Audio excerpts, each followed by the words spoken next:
joia, né? Você está no canal Espiritualidade e Boas Histórias, né? Para você aí que nos acompanha, né? Fica aqui o nosso abraço, o nosso carinho, né? A nossa gratidão, né? Para você que está chegando, né? Tá vendo esse vídeo, né? Dá uma olhadinha aí na nossa página, né? No Facebook.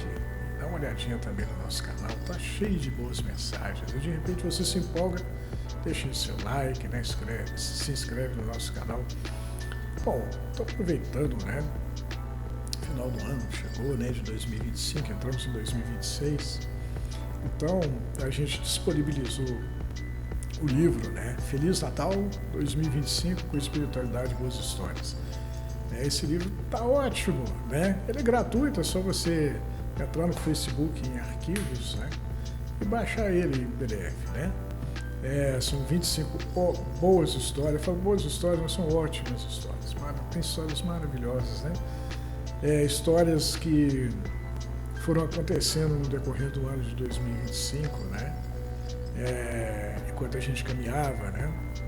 Histórias que têm a ver com a nossa ida à casa de oração Joana d'Arc aqui em Araxá, a nossa participação no microencontro Chico Xavier lá em São Gotardo, um encontro coordenado pelo Lucimar Barbosa, né? A nossa ida lá ao Júlio de Carvalho, no Instituto do Amor da Praxinha, né? Um lugar maravilhoso, né? A nossa amizade com a Casa de Caridade Porto da Paz, lá em Porto Seguro da Bahia, né?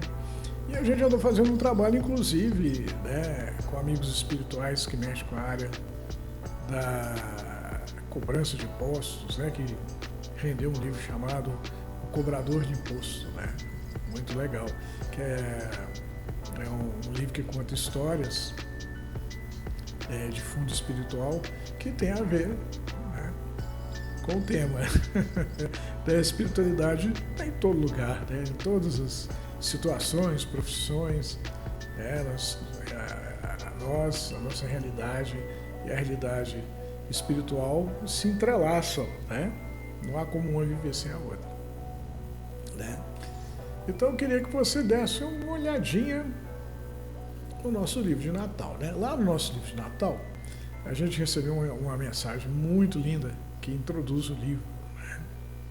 E que ela fala assim: conta um amigo espiritual que, quando era adolescente, adorava brincar com as máquinas de fliperamas, né? Aquelas máquinas de pinball, né? Grandonas, cheias de luzes, sons, né? Que você ficava batendo, né? Na máquina, tentando colocar uma bolinha lá, uma determinada caçapa, né?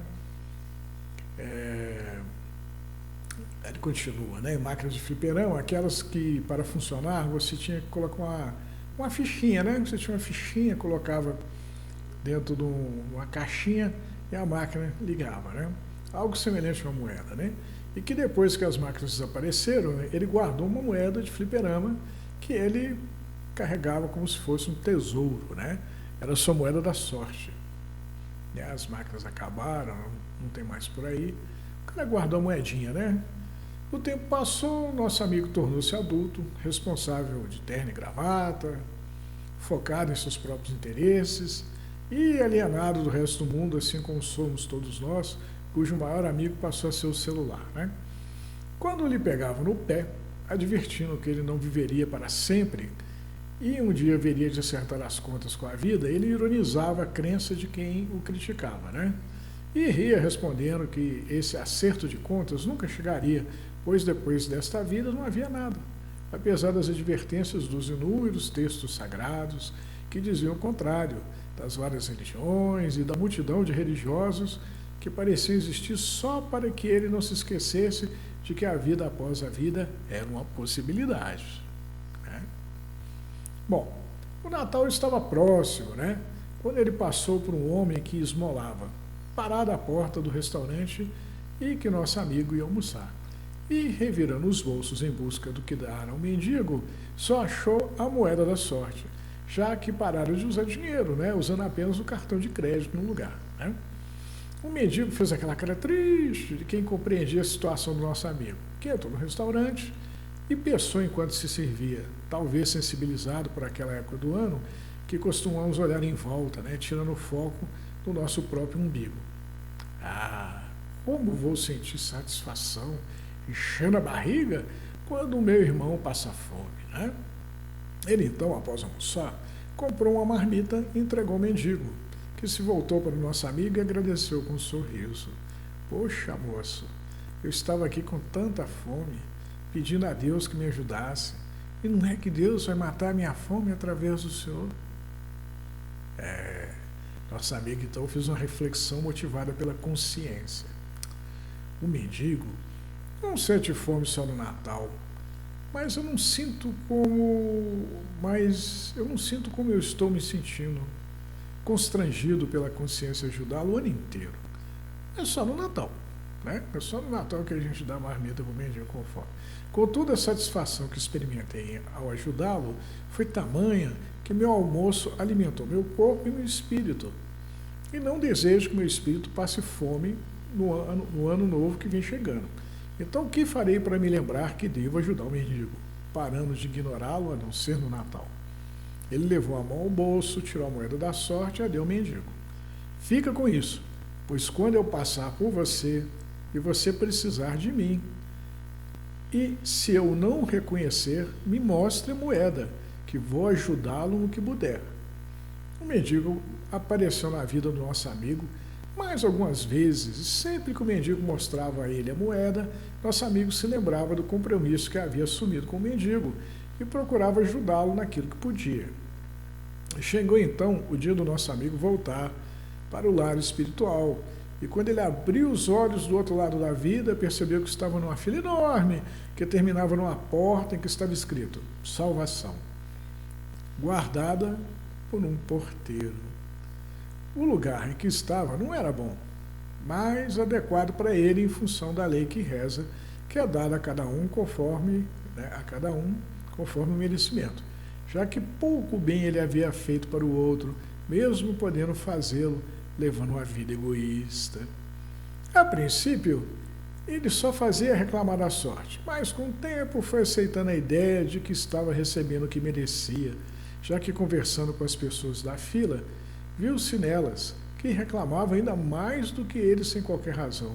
E quando aprendeu a dura lição, arrependido, disposto a mudar, chegara na ponta da fila diante da porta. Examinando a porta, ele viu que nela havia uma caixinha, que nem havia nas máquinas de fliperama, em que devia ser colocada uma moeda para que abrisse, né, para que funcionasse a máquina. E no caso, tinha que colocar uma moeda na caixinha para que a porta se abrisse, né? Mas ele não tinha nada no bolso. Então, quem estava atrás dele começou a reclamar para que ele deixasse que o próximo tentasse passar pela porta. Desesperado, nosso amigo pensou no que lhe faltava para passar pela porta da salvação e concluiu que ele havia parado de reclamar e aceitado a própria sorte, sofrido o que merecia, pago as contas com a vida, então se tocou que só lhe faltava a fé. Ele caiu de joelhos, juntou as mãos e chorou, suplicando a Deus pela salvação. Sensibilizado pela triste situação do nosso amigo, o porteiro tocou-lhe então no ombro e sorriu. Eu me lembro de você, disse o porteiro, e entregou a ele uma moeda de máquina de fliperama, a moeda da sorte do nosso amigo, e ele se lembrou do rosto do porteiro, pois o porteiro tinha o rosto do mendigo que o nosso amigo havia ajudado algumas vezes.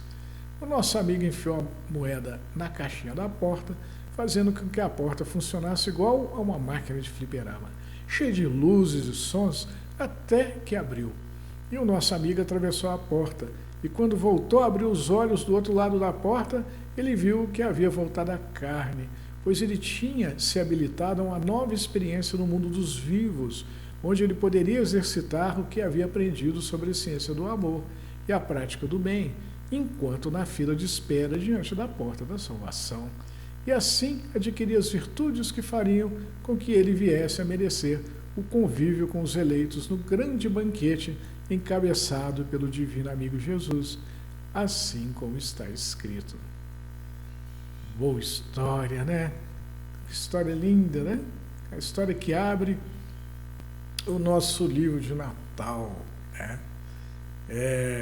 Feliz Natal 2025, a espiritualidade para as histórias, né? Então, Para você que não leu o livro, né, fica aí o meu apelo. Tá lindo o livro, a gente fez com amor danado, carinho, nós juntamos 25 histórias, né, que recebidas durante o culto do Evangelho no Lar, no ano de 2025. Né? Ou então nos lugares em que nós estivemos participando, né, nas casas assistenciais. Você lendo o livro, você estará partilhando com a gente essas experiências que nós tivemos. Né? São experiências incríveis, né? Tem coisas no livro maravilhosas, né? Há reflexões maravilhosas. Eu tenho certeza que você vai adorar. Por isso que eu estou fazendo esse vídeo, estou pedindo para você baixar o arquivo PDF do livro que está lá na nossa página no Facebook, em arquivos. Tá? Presentaço de Natal.